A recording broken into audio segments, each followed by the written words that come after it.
Smoking Reels back here with another episode. This is kind of the whole reason I started this channel. I grew up about 7 miles away from Bennett Springs State Park. My dad was a hatchery worker my whole life, and I don't consider myself an expert in much, but Bennett Springs I do.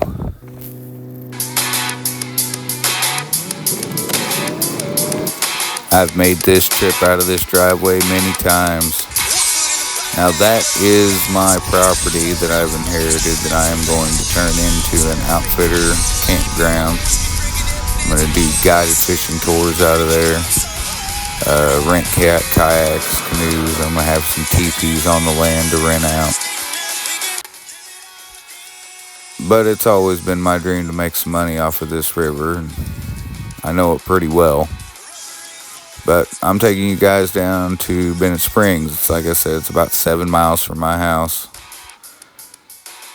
And we're going to go a little more detailed than what I've seen other videos do. I'm gonna show you what works every time in various places throughout the park. Kind of teach you the ins and outs. This is for people that have never really been here. And for people that have been here a few times, maybe you'll learn a thing or two. There's the good old sign, because you can't come in through the bottom entrance anymore. They've got that completely shut down.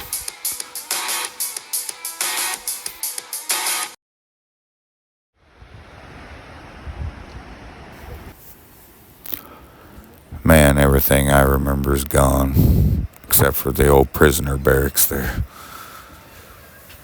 Well, we're at Bennett Springs. I'm showing you Zone 2 right now. That is the dam.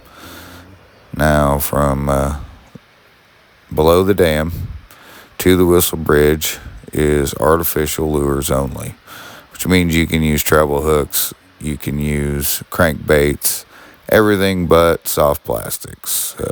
No grubs, no nothing like that, but spinners of any kind. But now my dad told me that they used to have prisoners stay in that barracks there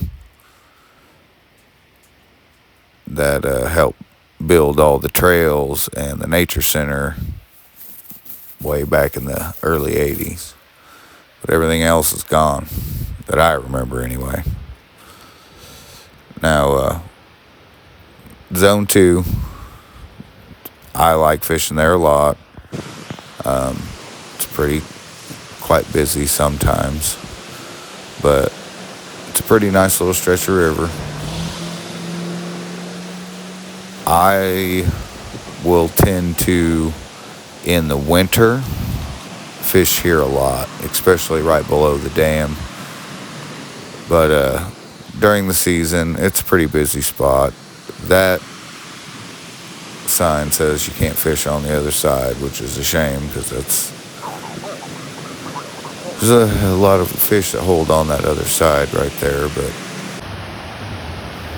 it's real good to throw a black and yellow jig, 1/8 ounce. That way it gets through these ripples and down right through here. Rooster tails will work, but only at certain times. I also like to throw an unweighted puffball right there. But this is Zone 3. It's a very large zone, but the water is very shallow and a big stretch of it. It starts after the Whistle Bridge and goes all the way to the river where it dumps into the Niagara. I don't fish Zone 3 very much. I haven't since I was a kid. One thing about having a dad growing up having a dad working at the hatchery, you kind of get let in on some stuff. And Zone 3 is usually fished out by stock trout. About 80% of the stock trout are gone by noon. Now, there's still some that hang in there a little smarter than others, and a lot of them escape to this river by noon also. But there just ain't many fish in Zone 3 afternoon. Still a very popular place to go. My favorite thing to do in Zone 3 is orange power bait.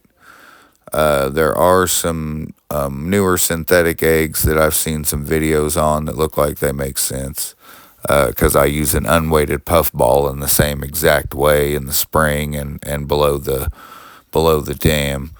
So it's the same thing, but they're a plastic, which I don't use plastics very often either. But there's the old wooden bridge, and it's decommissioned.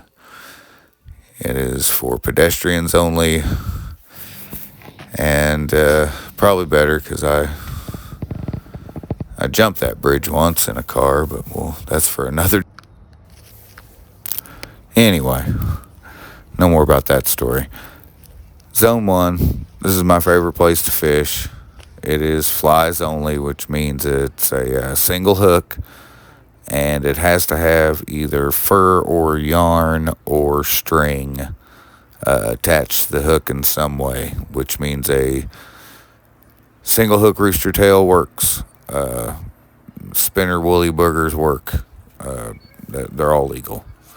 The whole park is like this during the winter, catch and release. I like that a lot.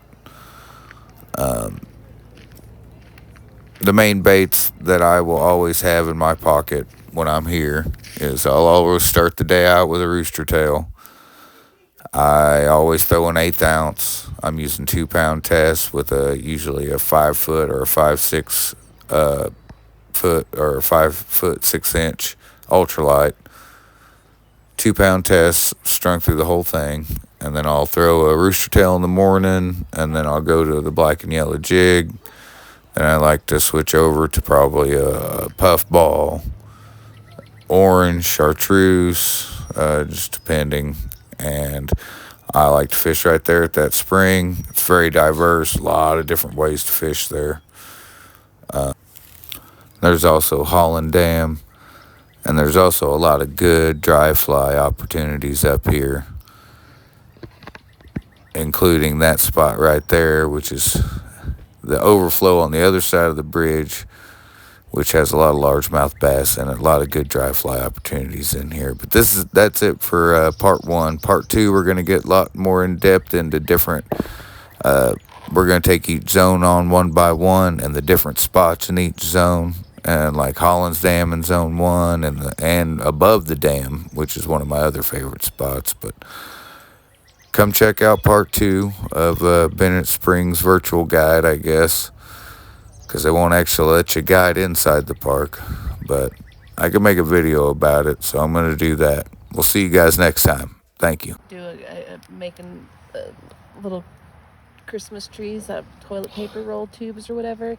That was the background music, and when I turned